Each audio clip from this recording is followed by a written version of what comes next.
Welcome to USA Global TV and Radio, where our mission is to provide education, entertainment, hope, and inspiration.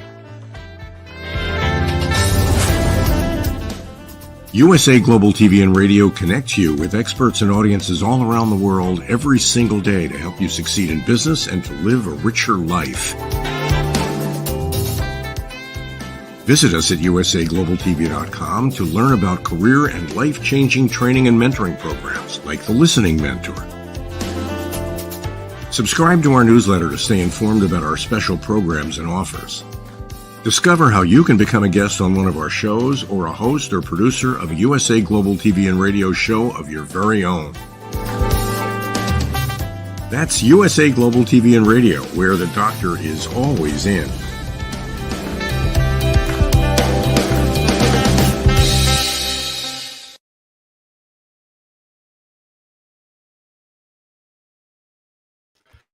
Hello and welcome, ladies and gentlemen, to the Wild at Heart show, Real, Authentic, Uncut. This is a show for men, by men, about men, here on USA Global TV and Radio. My name is Roland, and I'm the creator and the host of this show. And normally we do this show with 5 guys discussing together on panelists. Today we do it a little bit differently. So we will have a female moderator, actually the founder and CEO of this amazing channel, Dr. Jacqueline Kirby. So let's welcome Dr. Jacqueline Kirby as a moderator. Hello. Hi, Dr. Jacqueline. Great to have you on our show. Thanks for your time to be a moderator on our men's show. Thanks a lot. Thank you. What an honor it is to be with the boys. That's the first time. Yeah, cool. Yeah, and the second man on the show, welcome from Texas. Howdy, Red. Howdy, y'all. Hi, Red. Hi, Red.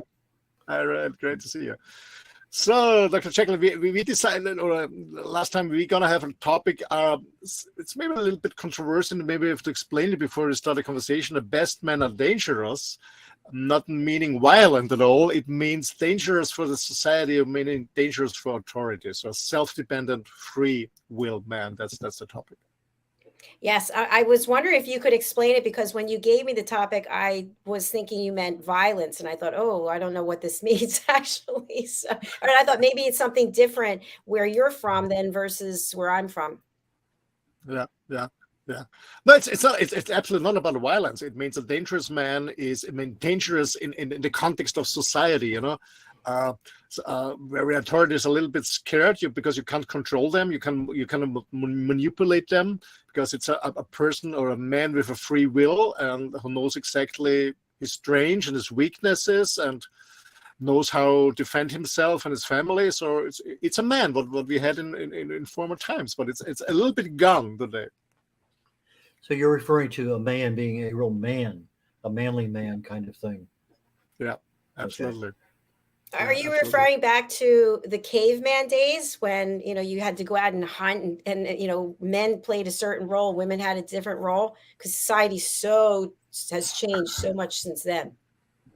Well, not like, I'm not thinking about a caveman, we kind of, with the wheel back and the clock back. No, it's not about that. But, with all this, I don't know, it's in the US, but here in Europe, I guess we are facing a lot of problems. We have an energy crisis. We have this war in Ukraine going on. We have this pandemic. And by the way, the newspapers and media are full with this gender discussions. That's really ridiculous.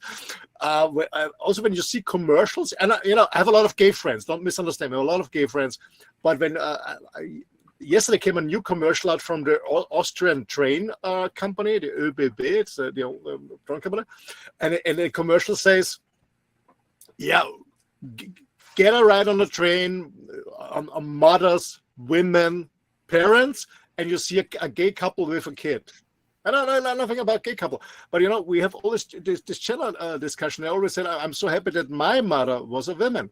And we don't have this real men anymore, I don't know. It's men became, maybe Red, maybe you're more experienced than me or Dr. Jacqueline, but what I see is that women, since they started running their own businesses or having a successful career, I appreciate it. I love independent women, highly appreciate it. But what I see also as a coaching businesses, because sometimes I say I only train and coach men, and then somebody said, you're not coaching women. I said, yes, but for me, it's just men in women clothes, because these women in business are also very strong. They have a lot of masculine energy, and then they forget totally about the female energy. That is very important too. Very, very important too. So they have a lot of masculine energy. And when what we see in a relationship, and it happened to me in my last relationship, and it was not a healthy one, is when you come together with somebody who is with a girl who is in a very masculine energy, and you are very masculine energy, there's a lot of fight. So you have two things. You fight, or what I did, I went into my female energy and I didn't feel comfortable at all. So what I see is a lot of men that are together with a woman, with a girl who's very successful in their business or whatever they're doing, and they're in very masculine energy. Men get more and more here in Europe in a female energy. It's nothing bad about that, but it's what I see when I discuss with them. They don't have a standpoint. They're not arguing anymore. They're giving up. Everything is so harmonized, But I guess we need a good conflict to evolve, to become a better society. Because when everything is good, there's no growth. And before I stop, I was reading a book many years ago. It says "Miteinander reden." In German, it's a very famous book. It's free. It's free books. It's a huge book. I love it. It means communicating, talking with each other, and it says every value needs a counter value to be in balance. Every value needs a balance. When you love order, very order. When it's too much order, then it's good in penetrant. It's too much. But if you don't have order, it ends up in chaos. So it means that order needs creativity. When it's too much creativity without order and structure, it ends up in chaos. So every value needs a counter value to be in balance. And what I learned is that love, and it's so important, needs a conflict to be in balance. Because when everything is in harmony, there's no growth. It needs it needs both. It needs a conflict. When you broached the topic with me, I started thinking, when you clarified the topic, I was confused before I came on the show. We talked about it just before we went on the air. And I'm thinking, who's a good role model for a man's man? Well, first person comes to my mind is John Wayne. It's a person that's always, the guy with the white hat, he's going to right all wrongs and, take care of the bad guys and, marry his sweetheart and whatever it may happen to be. And so when I think about that, and that came out of the 30s and the 40s, World War II, and the 50s seemed to be, to most people a while back, the absolute best times of their lives. But then when I was growing up into the 60s, let's say 1960, I was 14. So I was an early teenager in the early 60s. And as the 60s, sex, drugs, rock and roll, and all the rest of that stuff kind of had, roots into feminism and into all sorts of other things that have evolved, which now we're seeing a lot of people running our governments who were part of that era. And so you have different value systems of things that are out there. What used to be a marriage between a man and a woman, now is, who knows what that really means. And a bunch of other things, it used to be the owner of the company was a guy. And then now we have the female owners and CEOs and millionaires and everything else. So things have diversified, but now you have, as you said, some conflict. You have the good diversification along with the bad diversification. Let's diversify. Well, if that's the case, then I only need, on a team of 5 people like basketball, well, I should have, maybe one Mexican, one Asian, one black, and 2 whites, because that's what diversity is. But that's not the way we do it in certain kinds of business. Same thing with airline pilots. Well, I should have this kind of mix. Well, no, you hire quality people to do the job that they're trained to do. And sometimes we get a little confusion between what is quality in that particular job. And so maybe in the terminology of best man that you're bringing up for the show, that best man is somebody who knows these things, has a good moral compass, knows how to take care of things. But where do we learn that from nowadays? It's not a dying subject, but it's something you really got to go out and find, because we don't have those role models like we used to have, or at least not many of them anyway. Absolutely. Yeah. And I guess this was missing. So when kids growing up, or they don't have a role model, as I said, a dad or a granddad who is present and is a real man. Yeah, absolutely. That's missing. And, we have a lot of single moms, raising kids as a single mom, and they don't have a male role model. I remember when I met my second wife, when we married, she had a son. He was at the time 15 years, almost 16 years old. And he was suffering that he had no male role model. He told me, he said, Roland, because I said to him, Tom, I'm not your dad, but I live together with your mom, you live with us, so here are some rules, meaning here's a border, here's a border. In between, you can do whatever you want, but here's a no-go and here's a no-go. And he said, Roland, thanks so much, because, my mom, she never said anything. I could do whatever she wanted. She had no control. And at the end, when she was overwhelmed, she was just screaming at me, and I didn't learn anything. So, and he said, I need a male role model. It's missing this. And I see this in many kids, because that's part of our society. We have unfortunately, a lot of single moms. And these guys don't have this young men don't have any role model. That's absolutely what's missing. Yeah, absolutely. Yeah, I just want to jump in here, because you had mentioned in the beginning about females and the masculine energy and males and the feminine energy. And I kind of feel like, for anyone who knows me, I'm in my masculine energy pretty much all the time. And Red, as soon as he said that, I saw you laughing, because you work with me so much. And I think part of the reason is because I worked in corporate for so many years, and I was with other men. And in order to get what my thoughts were, or to close the deal, I had to act like a man. Present like a man, show up like a man.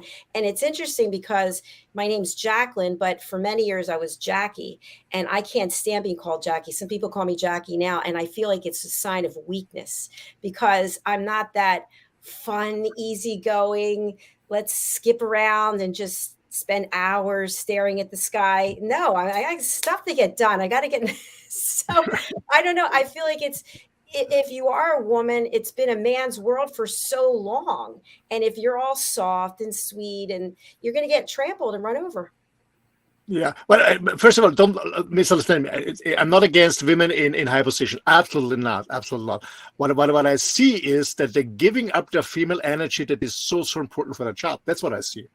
Because the female energy is, I give an example. I was training a high-tech company, a multi-billion-dollar company, and they came to me and asked me, we're looking for somebody. I said, I know somebody, is a woman, and she's just cool, because she still is in her female energy, and that's the reason why she's so successful. I already noticed when you, for example, when you're in sales, you have to start with a female energy. What is a female energy? Be open, asking good questions, being creative. That's a female energy. That's what you start. And then the male energy is at the end, focused on targeting and closing up. Yeah. But in the beginning, you need this female energy, and as a CEO too. But most women think, because it's harder for them to get into this job, and they have to prove themselves. Yes, for sure. But they believe they have to copy the men. But that's not a good idea. That's absolutely not a good idea, because the female energy is so important. I think you need to know when to use it. You need to go when to go into your female energy, right? I think that's the key, because, for example, I run a support group. I'm very soft and sweet and kind and understanding. But in business, if you're negotiating deals, what are you going to do? Start to cry? Just be like, oh, please do this for me. No, I'm not doing that.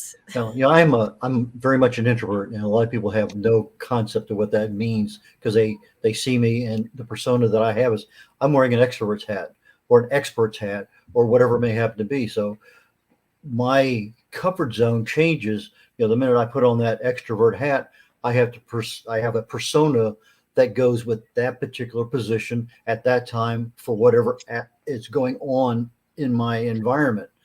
Now, when I'm home, I pick up a book, I sit there, I have a totally different mindset for that particular. Now, if I'm in need of help, and then there's a level of respect you have for. So I wear 3 or 4 or 5 different hats just on a normal daily basis. But as Dr. Jacqueline was just saying a minute ago, you have to know when to put on that hat and when to take that hat off, and make sure you put the right hat on next in order to help those people around you. Absolutely. Yeah. Absolutely. Yeah, absolutely. Absolutely.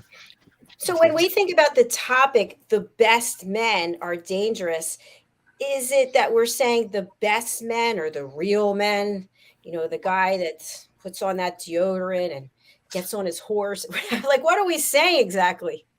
And for me, the real man is the best man, but it means being dangerous, but but having full control of your power. That's what I mean, you know, having full of control of your power, you know, being full in power, being in a good shape, you know, when we talked before, you know, taking care about yourself, being in shape, working out, training, doing sports, eating healthy, know how to defend yourself, know how to defend your family, being successful, whatever you're doing, caring and sharing, you know, being in your full power, but have your power under control.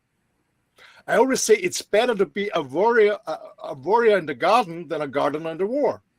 That's what I mean on a dangerous man. You are in your full power, but you have your power under control. That's what I mean.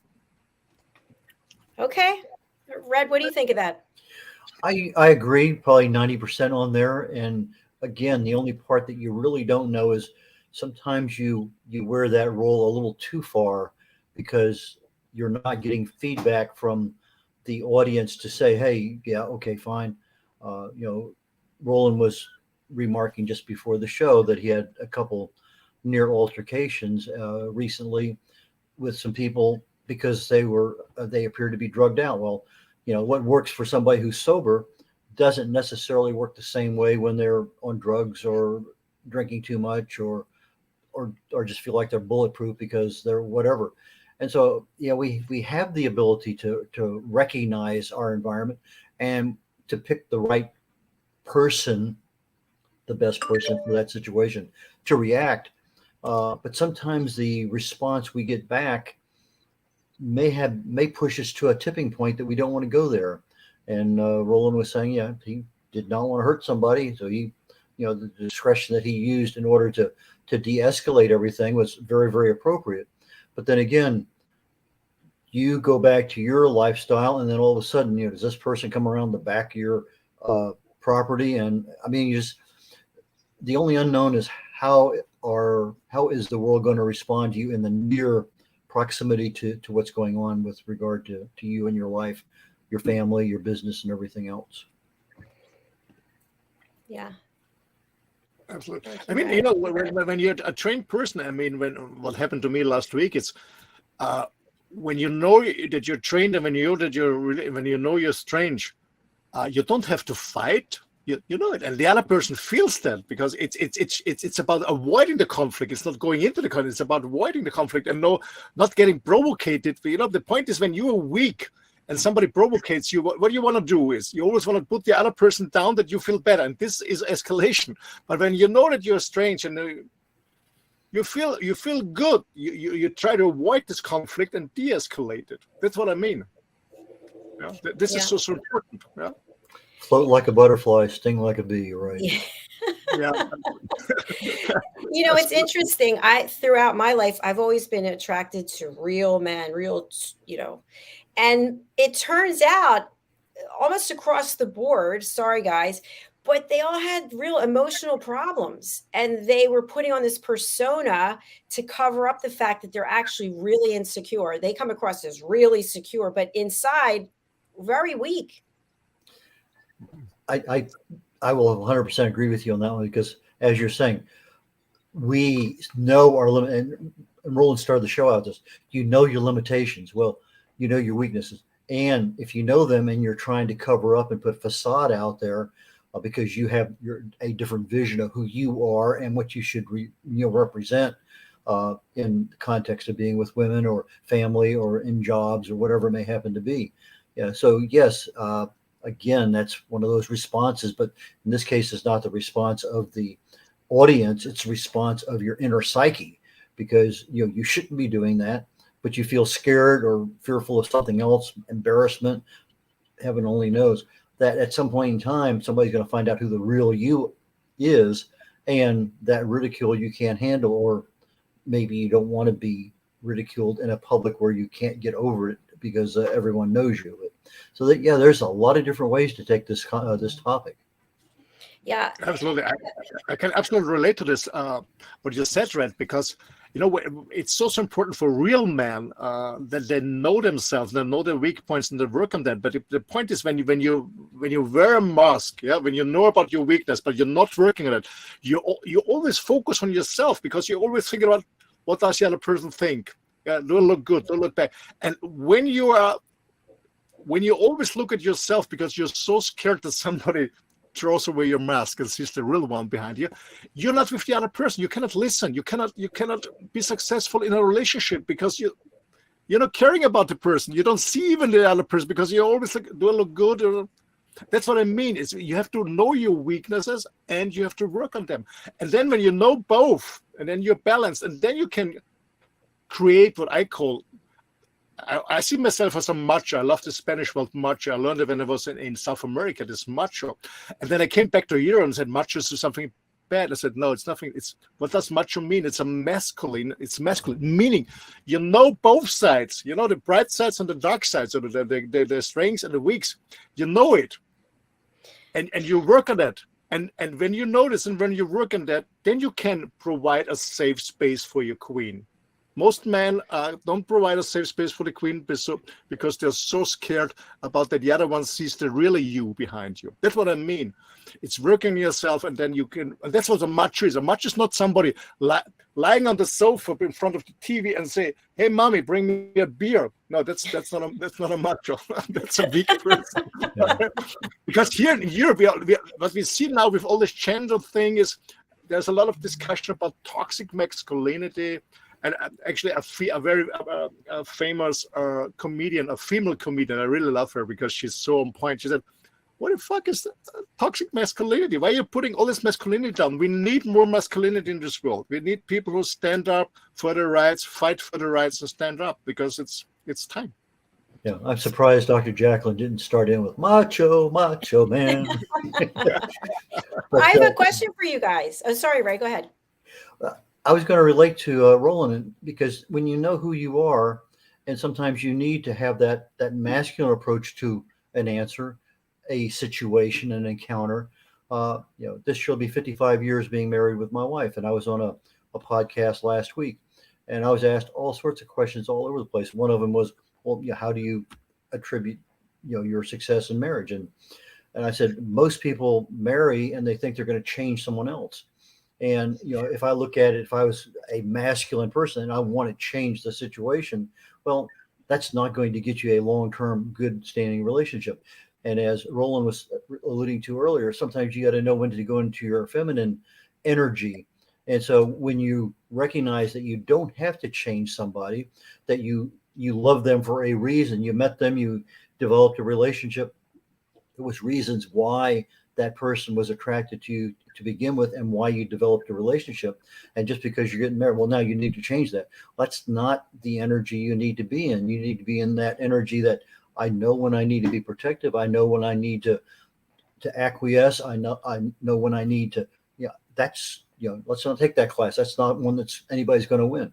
And so you got to be, communicative. You got to have good communications. You got to have the ability to understand and be fluid in that situation at the time. Because we've had a lot of disruptions here lately, and sometimes people just get overwhelmed, and what normally would be okay, fine, no big deal at all, suddenly becomes a big deal, and you have to be cognizant of what is the changing tide in order to be able to either bring on a little bit more masculinity or back off a little bit and be a little bit more soft. And I think that's very much part of being a man in society today, is know when to push what buttons, when never to push a button, and when to react to the exact same situation with different external stimuli. Absolutely right. I agree. Absolutely right. I have a question for you both, which is, and Roland, you were talking about this before. So when you first meet someone, right, let's say you meet a woman, do you just immediately disclose what your weaknesses are instead of putting on the mask and covering up these? Like for me, hey, it's nice to meet you, Roland. I've got ulcerative colitis, I've got psoriasis, I've got eczema, but I'm a really good person. I hope you get to know me. Is that a turn on or turn off or what? No, I think as long as they're blonde or redhead, they're fine. Well, I wouldn't do it on the first date, because I don't want my partner to be my therapist, because that's the worst thing that's gonna happen. That's the worst thing ever. No, it's when you meet somebody and you're not for a one night stand, you're looking for a long term relationship. You're building up slowly trust, slowly, but you cannot come with the full load in the beginning. It's overwhelming. Yeah, and some people get scared and run away, or they start to therapy you. What's even worse? Yeah. So no, slowly. Or I have a challenge with that because my father told me the same thing. I have a challenge with it. So what if I don't open the kimono and show you everything there is and tell you everything, and I really start to fall for you, and then I tell you, of several months in, hey, by the way, I just wanted to let you know I have this incurable disease. And you go, what? Why didn't you tell me that when I first met you? I'm not interested in possibly having to take care of you. Well, I don't know how it's in the US, but in Europe, on the first date, we don't talk about this stuff. We talk more about, okay, what drives us, what we're dreaming of, and stuff like that. And we talk about more about the positive and find out, okay, are we looking in the same direction? And first of all, we have to find out, are we want to go in the same direction? And then secondly, we have to discuss what we need to reach this goal together. And then we find out, okay, what is working and what we have to improve on, maybe what is a threat or an obstacle in the way, but not in the beginning. Yeah, so you don't want to hear it all in the beginning. What do you think, Red? Yeah. You've been married all these years? Yeah, but incrementally you bring up things because, on the first date, you're getting to know each other, and it may take you 10 dates and you still incrementally don't know somebody a whole lot because you concentrate on those things you either agree on or you don't agree on. And so you're getting positive reinforcement. Okay, fine. They don't like horror movies. We can stay away from those because I don't like them either. Or she loves, the Ferris wheel versus the other things, whatever it may happen to be. You're trying to find out, what is good, what is bad for a potential relationship down the road. But I think back when, we're teenagers and we're bulletproof, we have no concept of, what, I'm not going to say right or wrong, but really and truly what the other person's feelings are in regard to, well, here's me, this is what I am, and take it or leave it. Well, that may be fine back when you're 15, but when you're 35, that's no longer the case. And that's part of growing up. We have a maturity that as we age, we gain some wisdom. We know right from wrong in many different regards, legal, financial, moral, etc., relationships, etc. But that we have an incremental learning, and at some point in time, you're going to get into that. Well,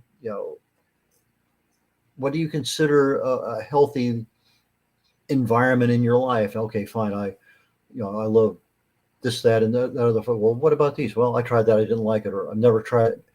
But I think incrementally you work into it. Do I need to know somebody has also, Crohn's disease on the second date? No. Do I need to know about it on the 32nd date? Probably. But where in between is it appropriate? And I think that kind of goes into, as you start developing that relationship, and as Roland talked about a second ago, developing that trust over time, I think that you're going to recognize there's an appropriate time to say, hey, I know you noticed I don't have a left arm, but we never really talked about it. And so at some point in time, you're going to have to say, well, I have a left arm, but I'm going to lose it here pretty soon because of this.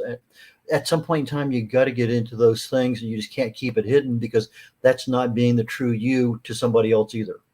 And so, yes, you may be on one side of the masculine or feminine curve, but at some point in time, that's got to pop up and be part of the discussion, especially before it gets real serious, because now you got a lot of the other emotional issues that are sprouting and can take over a conversation. And when that starts happening, then who knows what's going to be the end product, because too many different doors open up and you're not sure who's going to run out of which one.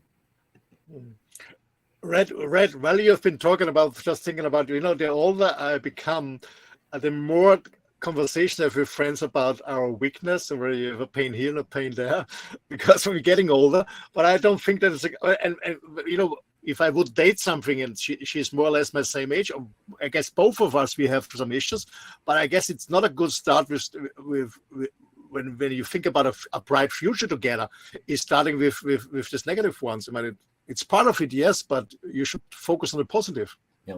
My problem is, somebody asks me what time it is, I'll build them a watch. So you say, well, I have a little of this. I said, well, what causes that? And 30 minutes later, I haven't stopped talking. I have to realize what my limitations are also, and who I'm talking to. When my wife and I were walking the Camino de Santiago in Spain 7 years ago, people would come by and they'd be limping or they'd hurt or they'd have whatever. And, I just can't tell them do this without explaining why, because telling somebody how to fix something and not understanding why they're fixing it, to me, is not a complete answer to a problem. The solution needs a little bit more dressing in order to make it appropriate. And so we'd finish with that particular person. We'd be on our way, and my wife would say, "No, you shouldn't be doing that." But the thing is, I have to evaluate, what am I telling that person? Can I do it in a minute and a half, or is it going to take 10 minutes because of the interaction of the situation at the time? And we ran into a lot of different physical ailments, a lot of foot, knee issues over there. People with that, I think one woman, she lost 8 toenails on the first day on the Camino. The guy that his brother had blisters and was laid up for 4 or 5 days, couldn't even get out of bed. But again, it's just a lot of things going on. I had one marathoner who had run on marathons on 7 continents, and he's sitting there with leg problems. And we're sitting there having a conversation. It'd be like the three of us, and let's say that Dr. Jacqueline is the marathon runner, and we're sitting there having a lunch at a table. I don't know the other 2 people, but the guy's complaining about his legs and this and that. He says, "And I run this and I do this." And I said, "Do you run with a 25-pound pack on your back?" And it's just an observation that if he is now all of a sudden out walking, not running, and he's got this extra weight, maybe that's causing his muscles to react a little differently than if he doesn't have that weight, because your posture is a little different. Muscles that you haven't been using are going to be crying out in pain after about 40, 50, 60 miles. And those are little things. And so we start going into different parts of the anatomy with regard to, well, why does that hurt? Well, sometimes it's not, that's the place it hurts. It's caused by something else, because you have fascia and there's this area between this. I'm starting to build a watch. Never mind. Let's get back to the show. What I just wanted to add quickly is, I think what's really important is you have to take the time to get to know someone and see if there's something there. And if you start unloading your bag of bricks before you even have a connection with someone, what's the point? Because maybe you don't want to be with them anyway, and then you just spent that time just telling them, giving them reasons to turn away from you. Yeah, absolutely. Yeah, absolutely. It takes time. Slowly. And some people are really overwhelmed, when it's too much. They run, especially men get very overwhelmed when women start to open too much in the beginning. You hit me there with something, Roland, that kind of, and I think it's part of society's problem too. When my kids were going through in various sports, and they started sliding away from that first place team winning and everybody gets a participation trophy, we don't have that sense of loss. We don't have that sense of failure, because we have only a sense of, well, we played the game. We didn't win because nobody wins. We didn't lose because nobody loses. But in life, people do win, people do lose, and there's a lot of people in between. And unfortunately, the greater portion of people expect to win, they don't know how to handle that emotion because they've never had to handle it. And when you start having those kinds of things now added on to everything else in society, we don't have that mentor that says, hey, here's your boundary. Everything there's fine. You cross over that, and we're going to have a one-on-one talk, because that's not appropriate for somebody your age with your understanding. And I think Roland's absolutely right. You need to set limits, and particularly for people who are growing. And just because you're 25 doesn't necessarily mean that you still don't have a brain of a 15-year-old. I mean, yes, when we get older, our brains kind of mature at about 23, 24. But sometimes we just don't learn life's lessons by the time our chronological age gets to 25 or 30. Absolutely. Yeah. Absolutely. Yeah, so we have about 5+ minutes left in the show. And Roland, I'm wondering if you feel that we've come to a conclusion as to what it means for the best men are dangerous topic. Well, stay in your masculine energy. I really want to give an advice, especially to young men who are together with a girl who she's successful in business, and meaning she's in very masculine energy.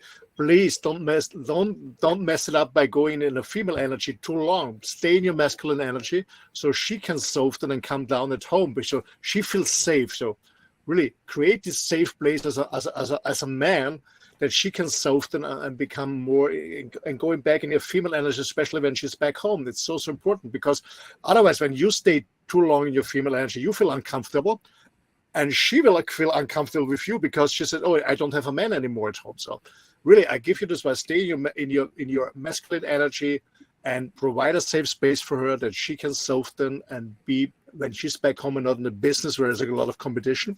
There shouldn't be any competition at home, that she really feels safe and can soften. That's absolutely my tip. And when you have any issues on yourself, life is it's an ongoing process of learning. I'm still learning. I was learning about myself. That's the reason why I travel alone, because I'm not distracted by my partner. So I can find out more about myself, and it's so important, learning about myself. Thank you, Roland. By the way, your shirt you have, is it para jumper? I don't know. Para jumper. Are you someone who jumps out of planes? I think that's what that is. I love it. I love it. Fantastic. It's interesting. I have high fright. You know, when I walk, I have high fright, but I don't have a problem in a helicopter or on a plane, or I don't have a problem jumping out of a plane. No doubt on that. But when I climb somewhere, I don't know. It's really weird. Well, to follow up on what Roland was saying, and we talked about this earlier, when you are just part of a family with a single mom, there's not that masculine role model that's there, and sometimes it's hard to find a mentor or a role model. But it's one of those things that, when I was growing up, you had, whether it was the Cowboys and Indians or baseball players or movie stars or whatever it may happen to be, there was, in that situation, I want to be like that person. In that situation, I want to be. And so you kind of pick and choose because of the environment, who your role model is. I want to be like Mickey Mantle, if I was playing basketball or baseball, or I wanted to be like John Wayne when I was playing Cowboys and Indians. And so I think it's important that we realize that role models, mentors are there. And a lot of times they're not necessarily available in real life, but, with Dr. YouTube available, 24/7, there's a lot of good places you can go to get that information. And we have a lot of other families, whether it's a church environment, whether it's a organization, there's a lot of things out there that can help us, but we have to know how to ask for help. But part of that is recognizing the need to ask for help. Absolutely. I love that. I love that. Gentlemen, it's time to close out. And by the way, we didn't get to say hello to our panelists who are not here today. So, Roland, would you like to do that? Yes. First of all, I sent my prayers to Scott that he gets healthy soon and recovers. Scott, maybe you can hear us. All the best for you. And we miss you here in the show. And yeah, and Marcin, my dear friend, I hope that your network is working properly, and all the best for Christian too. We miss you guys, and we see you next week. Fantastic. Okay, let's give some contact information. Red, what's the best way that people can reach you, and what are the services and value that you provide? I'm a writer, author, speaker, book publisher, and thanks to USA Global TV and Radio Network, a broadcast host. My primary things that I help people with are books, writing. I publish in a little unique format, but regardless, if you have questions about books, writing, those kinds of things, my best way to reach me is through my website, red.olaughlin.com. That's red, like the color, just like my hair, red, R-E-D, O'Laughlin, O-L-A-U-G-H-L-A-N. So it's red.olaughlin. Red, RED.OLAUGHLAN.com. And my contact information is there. My two preferred methods are pick up the phone and call me, or send me an email. Beyond that, I respond, but not as quickly to everything else. Thank you very much, Dr. Jacqueline. You're welcome. Text messaging is not his number one, so forget I respond, but it may not be the same day. I love it. How about you, Roland? Yeah, first of all, guys, if you love the show and you missed one of the show, please go to our website. It's bonfiretalks.com. You will see all the recordings of the previous show. If you missed one of the shows, you feel all the different topics we've discussed the last years, around 40 shows. All the recordings are there. So it's bonfiretalks.com. If you looking for that. If you want to contact me, there are my contact details also on this website, and you can contact me directly on my website. It's my name, rolandfriedl.com. I spell it for you. For those of you on a podcast and a radio station, it's ROLANDFRIEDL.com, ROLANDFRIEDL.com. Yeah, from my main job, I'm since almost more than 2.5, almost 30 years, more than 2.5 decades. I'm working as a consulting coach and trainer together with my team for huge international companies worldwide. That's what I'm doing since many years. And besides that, I also coach people who looking for an independent, free lifestyle with wireless life rocks, and also doing a lot of men's work. So find that out on my website. You'll find all the links. Thanks a lot. Thank you, and thanks for letting me join on the show today. So that's thanks a wrap. for the moderation. Really nice. Thanks for the moderation. Absolutely. All right, Roland, close us out then.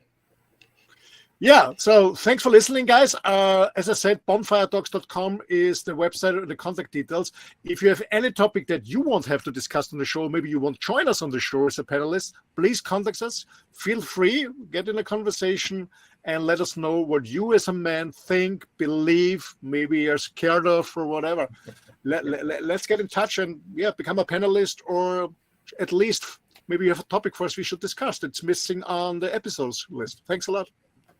Bye. Bye-bye. All the best. Bye-bye. Next week, next Wednesday, same time, same station. Bye.